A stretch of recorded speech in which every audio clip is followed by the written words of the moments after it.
السلام علیکم ورحمۃ اللہ وبرکاتہ۔ میں محمد غوث رضا قادری۔ آج میرا ویڈیو بنانے کا جو مقصد ہے، میں اس ٹاپک پہ ویڈیو بنانا نہیں چاہ رہا تھا، مگر مجبوراً بعض ہمارے سنی کہلانے والے احباب، جنہیں میں پلپلا سنی کہتا ہوں، پی پی ایس سنی، جن کو سنیت کے عقائد تک نہیں پتہ، نہ ضروریات دین کیا ہے وہ پتہ ہے، صرف نیاز کا کھانا، مزارات اولیاء پر جانا، بس اتنا ہی پتہ ہے۔ سنی بولے تو نیاز کھانا اور مزارات اولیاء پر جانا، بس اتنا ہی۔ نہ ضروریات اہل سنت سے کوئی یہ لوگ کو واقفیت ہے، نہ ضروریات دین، کسی طرح سے دور دور تک ان سے وہ لوگ کا کوئی تعلق نہیں ہے۔ تو جس ٹاپک پہ آج میں اپنی بات رکھنے کے لیے ویڈیو بنا رہا ہوں، جو ایران اور اسرائیل کی جو جنگ چل رہی ہے، تو ہمارے علماء جو اس میں بیان دیے، جو موقف ہے اہل سنت و جماعت کا، وہ موقف بیان کیے، تو بعض پلپلے قسم کے سنی لوگ ہمارے علماء ہی کو تنقید کا نشانہ بنا رہے ہیں۔ جیسے کہ سوال ہوا کہ اس جنگ میں ہمیں ایرانیوں کا ساتھ دینا چاہیے، کیوں وہ غزہ کی مدد کر رہا ہے، مظلوم غزہ کے مسلمانوں کی مدد کر رہا ہے۔ تو پہلی بات تو یہ ہے کہ جو ایرانی جو لوگ ہیں، وہ مسلک کے تعلق سے وہ لوگ شیعہ لوگ ہیں، اور جو لوگ جنگ جو لڑ رہے ہیں، وہ اپنی قوم کے لیے، اپنے قوم کو مضبوط کرنے کے لیے، اپنے ملک کو مضبوط کرنے کے لیے وہ لوگ جنگ لڑ رہے ہیں۔ جب وہ لوگ کو خطرہ محسوس ہوا، کس سے؟ یہودیوں سے اور یہ امریکیوں سے، تو اپنے قوم کو مضبوط کرنے کے لیے، اپنے ملک کو مضبوط کرنے کے لیے، اپنی حفاظت کے لیے انہوں نے یہ قدم اٹھایا۔ کوئی غزہ کے لیے، کوئی مسلمانوں کے لیے وہ لوگ یہ کام نہیں کر رہے۔ اگر بالفرض مان بھی لیا جائے کہ وہ غزہ کے مظلوم لوگوں کے لیے لڑ رہے ہیں، تو اللہ تبارک و تعالی دین کا کام جس سے چاہے اس سے لے لے، اس کے لیے مسلمان ہونا ہی ضروری نہیں ہے۔ جیسا کہ مثال کے طور پر بخاری شریف میں امام محمد بن اسماعیل بخاری رحمۃ اللہ تعالی علیہ ایک چیپٹر باندھے، ہیڈ لائن، وہ چیپٹر کا نام کیا ہے کہ اللہ تبارک و تعالی دین کا کام فاسق و فاجر سے بھی لے لیتا ہے، مگر دین میں اس کا کوئی حصہ نہیں ہوتا۔ اللہ چاہے جس سے چاہے دین کا کام لے لے۔ اب نیچے اس ہیڈ لائن کے نیچے اس کے تعلق سے حدیثیں لے کر آئے امام بخاری رحمۃ اللہ تعالی علیہ۔ حدیث کیا ہے؟ ایک مرتبہ جنگ ہو رہی تھی کافر اور مشرکین کے درمیان میں اور مسلمانوں کے درمیان میں۔ تو ایک شخص تھا جو بہادری سے مسلمانوں کی طرف سے کافروں سے لڑ رہا تھا، جہاد کر رہا تھا، لڑ رہا تھا۔ تو صحابہ جب دیکھے تو ان کو گمان ہوا کہ یہ جنت میں بہت بڑا مقام و مرتبہ پائے گا۔ تو اللہ کے نبی صلی اللہ علیہ وسلم نے جب یہ سنا تو کہا کہ نہیں، یہ شخص جہنمی ہے۔ تو صحابہ کو حیرانی ہوئی کہ اللہ کے نبی نے فرمایا تو حق فرمایا ہے، مگر یہ مسلمانوں کی طرف سے لڑ رہا ہے، تو بالآخر دیکھیں گے کہ یہ کرتا کیا ہے۔ تو اس کا تعاقب کیا گیا، اس پر نظر رکھی گئی، تو وہ لڑتے لڑتے زخموں سے دوچار ہو گیا اور اپنے زخموں کی تاب نہ لا سکا۔ تو جو اس کی تلوار تھی، تلوار کی مٹ زمین پر رکھا اور تلوار کی نوک حلق پر لگا کر اس نے خودکشی کر اپنی جان دے دی۔ تو صحابہ نے جب یہ منظر دیکھا تو کہا اللہ اکبر، میرے نبی نے حق فرمایا ہے۔ تو در حقیقت میں وہ شخص مسلمان نہیں تھا، وہ تھا منافق۔ اس کی جب شرح پڑھی جائیں گی تو شارحین نے فرمایا کہ وہ مسلمان نہیں تھا، جو مسلمانوں کی طرف سے لڑ رہا تھا وہ منافق تھا۔ اب بات یہ پیدا ہوتی ہے کہ وہ منافقین جنگ میں مسلمان کی طرف سے کیوں لڑ رہا تھا؟ تو بعض اوقات وہ جو منافقین ہوتے تھے، جو اوپری طور پر اپنے آپ کو مسلمان ظاہر کرتے تھے، اندر ان کا نفاق ہوتا تھا، یعنی کہ الٹ ہوتا تھا۔ اسلام سے بیزارگی، الٹ ہوتا تھا، اسی کو منافق کہتے ہیں۔ تو وہ لوگ مال غنیمت کی لالچ میں جنگوں میں جاتے تھے، جو جنگیں ہوتی تھی مسلمان جو کافروں سے لڑتے تھے، تو وہ لوگ لالچ میں جاتے تھے کہ مسلمان اگر فتح یاب ہوں گے، جنگ جیت جائیں گے، تو کافروں سے بہت سا مال حاصل ہوں گا، تو اس مال میں ہمارا بھی حصہ ہوگا، تو اس لالچ میں وہ لوگ جنگوں میں شرکت کرتے تھے۔ تو اللہ تبارک تعالیٰ دین کا کام جس سے چاہے اس سے لے لے۔ اب ہم کس کے ساتھ ہیں؟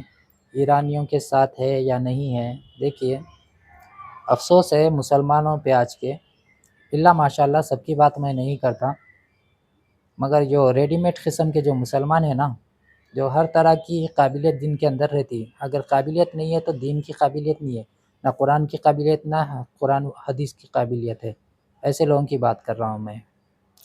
قرآن پاک میں سورہ انعام کی آیت نمبر 129 اگر آپ پڑھیں گے، اس کی تفسیر پڑھیں گے، آیت کیا ہے؟ سورہ انعام آیت نمبر 129، گھر میں قرآن پاک ہوگا آپ کے، نکال کر پڑھے، ترجمہ پڑھے۔ وَكَذَلِكَ نُوَلِّي بَعْضَ الظَّالِمِينَ بَعْضًا بِمَا كَانُوا يَكْسِبُونَ، اللہ فرماتا ہے اور یوں ہی ہم ظالموں میں سے ایک کو دوسرے پر مسلط کرتے ہیں، کیا ان کے بدلے کا۔ تو اللہ تبارک تعالیٰ خود فرماتا ہے کہ ہم ظالموں میں ایک کو دوسرے پر مسلط کرتے ہیں، بدلہ ان کے کیے کا، کہ اللہ تبارک تعالیٰ ایسے ہی ظالموں کو ایک دوسرے سے لڑا کر ایک دوسرے کو ختم کرے گا۔ تو ہم مسلمان اس وقت کیا کرنا چاہیے؟ ہمیں نہ ان کا سپورٹ کرنا ہے نہ ان کا سپورٹ کرنا ہے۔ اب جب اس کی تفسیر جب آپ پڑھیں گے، سورہ انعام کی آیت نمبر جو میں نے ابھی کوٹ کی، آیت نمبر 129، علامہ قرطبی تفسیر قرطبی میں قاضی ایاز فضیل بن ایاز رضی اللہ تعالیٰ عنہ کا قول نقل کیے۔ وہاں پر فضیل بن ایاز رضی اللہ تعالیٰ عنہ فرماتے ہیں، جب تو ایک ظالم کو دوسرے ظالم پر مسلط دیکھے، لڑتا دیکھے، تو ٹھہر جا اور تعجب سے تماشا دیکھ۔ فضیل بن ایاز رضی اللہ تعالیٰ عنہ کیا فرماتے ہیں؟ جب تو ایک ظالم کو دوسرے ظالم پر مسلط دیکھے تو ٹھہر جا، نہ اس کا سپورٹ کر نہ اس کا سپورٹ کر، ٹھہر جا اور تعجب سے یہ تماشا دیکھ۔ ایران کے سپورٹ میں جو لوگ آواز اٹھا رہے ہیں کہ وہ علی والے ہیں، معاذ اللہ، وہ لوگ کو مسلمان تک کہا جا رہا ہے، مسلمان ہے، اور اس کے لیے مغفور کے لفظ، جو ایرانی جو صدر اب حملے میں جو مرا، اس کی بیٹی مری، اس کا داماد مرا، اس کی نواسی ایک مری، تو اس کے لیے مغفور کے لفظ اور اس کے لیے شہید کے لفظ استعمال کیے جا رہے ہیں، معاذ اللہ، استغفر اللہ۔ شہید کا لفظ استعمال کرنے کے لیے صاحب ایمان ہونا ضروری ہے، مسلمان ہونا ضروری ہے، اور شیعوں کا وہ بہت بڑا عالم تھا، صدر تھا، سپریم لیڈر تھا، تو وہ کیا اس کے خود کے عقائد سے واقف نہیں ہے؟ شیعوں کے عقائد کیا ہے؟ حضرت علی رضی اللہ تعالیٰ عنہ کو ماننے کا وہ لوگ دعویٰ کرتے ہیں، اہل بیت کی محبت کا دعویٰ کرتے ہیں، اہل بیت سے محبت ہم کو بھی ہے، مگر جس طریقے سے قرآن و سنت نے تعلیم دی ہے، جس طریقے سے اللہ اس کے رسول نے ہم کو بتایا، اس طریقے سے ہم محبت کرتے ہیں۔ اور وہ غالی قسم کے رافضی ہے، شیعہ ہے، جو غلو کرتے ہیں اہل بیت کی محبت میں۔ حضرت علی رضی اللہ تعالیٰ عنہ کو شیخین پر فضیلت دیتے ہیں، شیخین یعنی حضرت ابوبکر صدیق، حضرت عمر فاروق رضی اللہ تعالیٰ عنہ، ان پر فضیلت دیتے ہیں، اور یہاں تک ہی نہیں، ان کا عقیدہ یہاں تک ہی نہیں، اور نبی صلی اللہ علیہ وسلم کے علاوہ تمام انبیاء سے حضرت علی کو افضل مانتے ہیں۔ آدم علیہ السلام سے لے کر عیسیٰ علیہ السلام تک جتنے بھی انبیاء آئے ہیں نا، ان سب سے افضل حضرت علی رضی اللہ تعالیٰ عنہ کو وہ لوگ مانتے ہیں۔ تو معاذ اللہ، استغفر اللہ، کسی غیر نبی کو نبی سے افضل ماننا یہ ضروریات دین کا انکار ہے، اور یہ کفر ہے۔ ایسا عقیدہ رکھنے والا دائرہ اسلام سے خارج ہے۔ تو غالی قسم کے جو رافضی ہوتے ہیں، تو ان میں سے بہت سے رافضیوں کا عقیدہ یہ ہے کہ حضرت علی رضی اللہ تعالیٰ عنہ سوائے ہمارے نبی علیہ الصلوۃ والسلام کے تمام انبیاء سے افضل ہیں، اور جو شیخین ہیں خلفائے ثلاثہ ہے، حضرت ابوبکر صدیق، حضرت عمر فاروق رضی اللہ تعالیٰ عنہ اور حضرت عثمان غنی رضی اللہ تعالیٰ عنہ، ان کو صحابی تو دور کی بات، وہ لوگ مسلمان بھی نہیں مانتے، معاذ اللہ استغفر اللہ۔ تو آپ بولے وہ لوگ کیسے وہ لوگ مسلمان ہو سکتے ہیں؟ ان کے لیے شہید کے لفظ استعمال کرنا، مغفرت کی دعا کرنا، ہاں، انا للہ و انا الیہ راجعون پڑھنا۔ تو افسوس کے ساتھ، بہت دکھ اور تکلیف کے ساتھ یہ بات کہنی پڑی کہ آج کا مسلمان صرف فرضی طور پر مسلمان ہے، صرف ایک مسلمان گھرانے میں پیدا ہوا، بس اتنا ہی نام اس کے ساتھ، صرف ایک لیبل لگے ہوا ہے مسلمان کا، آتا جاتا کچھ بھی نہیں، نہ عقیدے سے کوئی تعلق، نہ مسائل سے کوئی تعلق، کچھ نہیں آتا اکثر مسلمانوں کو، الا ماشاء اللہ، ہر کسی کی بات نہیں۔ اب یہ لوگ کو ایمان کی بھی کوئی قدر نہیں، کیوں ایمان کے لیے کوئی یہ لوگ جدوجہد نہیں کیے، کوئی قربانی نہیں دیے نا، جیسا صحابہ کرام جیسے قربانیاں دیے، اپنے جان مال، اپنے کاروبار چھوڑ کر ہجرت کر چلے گئے، بنایا کاروبار چھوڑ کر ہجرت کر کے چلے گئے اللہ اس کے رسول کی خاطر، اپنی جانوں کو قربان کیا، اپنی آل اولاد کو قربان کیا، کیوں؟ اللہ اس کے رسول کے دین کے لیے۔ اور آج کے مسلمان، اکثر مسلمان صرف نفسانی خواہشات کی پیروی میں لگے ہوئے ہیں۔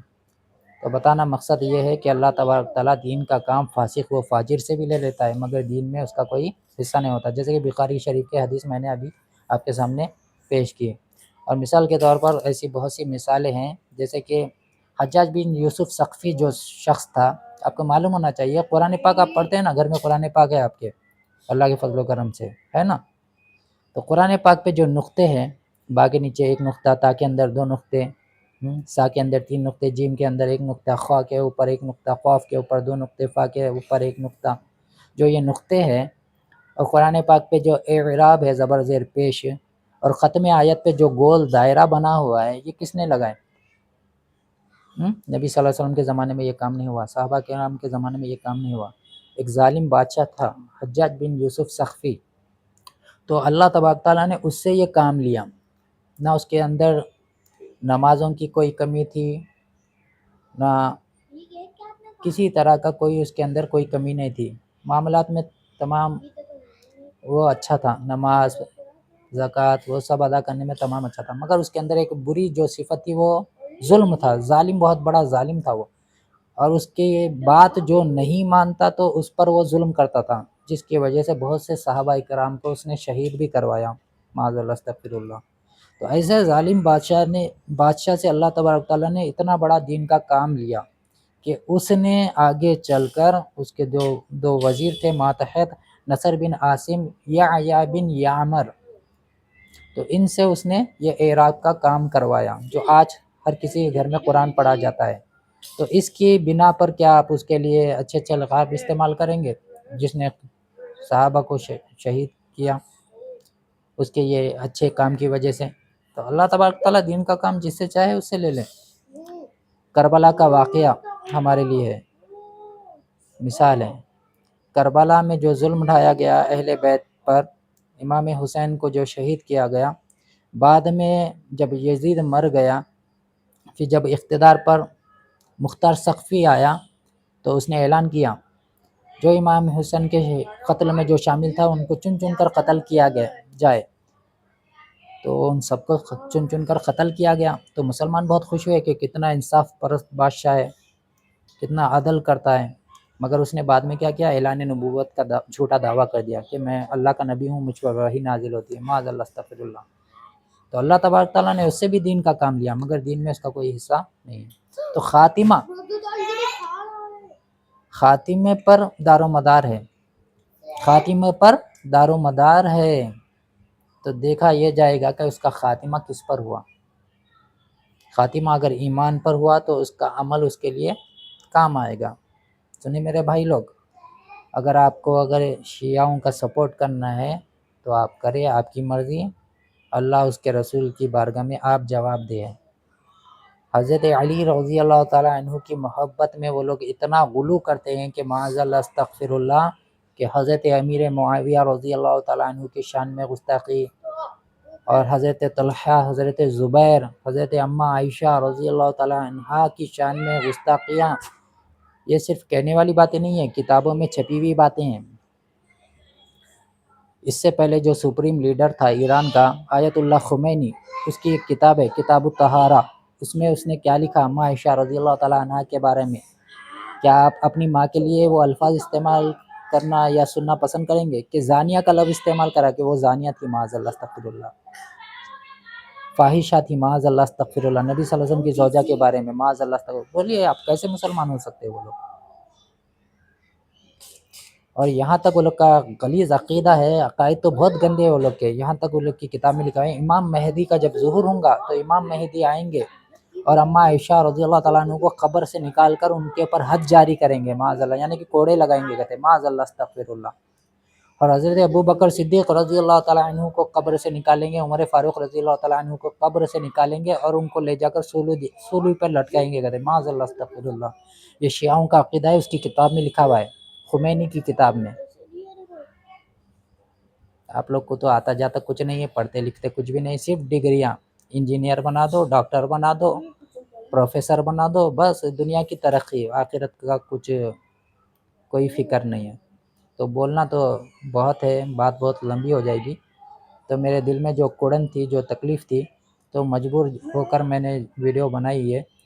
تو اور بہت سے ہمارے سنی بھائی لوگ جا کے وہ لوگ کی ویڈیو کو لائک بھی کر رہے ہیں۔ اور یہ جو تنظیمیں ہیں نا، یہ جیسا کہ MIM پارٹی ہے، MBT پارٹی ہے، یہ لوگ بھی جا کر یہ بھی نعرے لگا رہے ہیں، یا شہید کے نعرے لگا رہے ہیں۔ اب سب کا ووٹ چاہیے نا یہ لوگ کو بھی، اس لیے کیا ہے شیعوں کی بھی ہمدردی چاہیے۔ تو اس کو کہتے ہیں صلح کلی، ہر کسی سے صلح کر لینا، اپنے ایمان کے سودے کر لینا۔ میں ایک بات بولتا ہوں، اگر میں آپ کی ماں کے بارے میں گندے الفاظ کہا تو آپ میرے ساتھ حسن سلوک کرنا یا میرے مر جانے کے بعد میرے لیے دعا کرنا پسند کریں گے؟ نہیں، تو اپنی ماں کے لیے یہ جذبات ہے۔ اور اماں عائشہ رضی اللہ تعالیٰ عنہا کے بارے میں اتنی گندی جو گالی دی ہے معاذ اللہ فاحشہ کی، تو ان کو آپ کیسے لوگ مغفور، انا للہ و انا الیہ راجعون اور شہید کے الفاظ استعمال کرنا پسند کرتے ہیں معاذ اللہ استغفر اللہ؟ اس کا تو ایمان سے کوئی تعلق ہی نہیں ہے۔ گھر کے ایک کونے میں بیٹھ کر پہلے اپنے ایمان کا جائزہ لو کہ تمہارا ایمان باقی رہا یا ختم ہو گیا۔ کیوں؟ ایمان کی کسی کے پاس ضمانت نہیں ہے۔ کوئی مسلمان گھرانے میں پیدا ہوا تو مسلمان ہی ہو کر مرے گا۔ چند الفاظ بولنے سے دائرہ اسلام میں جیسے داخل ہوتے ہیں نا، ویسے ہی بہت سے الفاظ ایسے بھی ہوتے ہیں جو کہنے سے بندہ دائرہ اسلام سے نکل بھی جاتا ہے۔ بہت سے عقائد ایسے بھی ہوتے ہیں جس کے اپنانے کی وجہ سے، ان نظریات کو اپنانے کی وجہ سے بندہ دائرہ اسلام سے نکل بھی جاتا ہے۔ سنیں میرے بھائی، اس لیے اللہ کی بارگاہ میں توبہ کرو، خدا کا خوف پیدا کرو اور سچے اور پکے مسلمان اور سنی صحیح العقیدہ بن کر زندگی گزارو۔ السلام علیکم ورحمۃ اللہ وبرکاتہ۔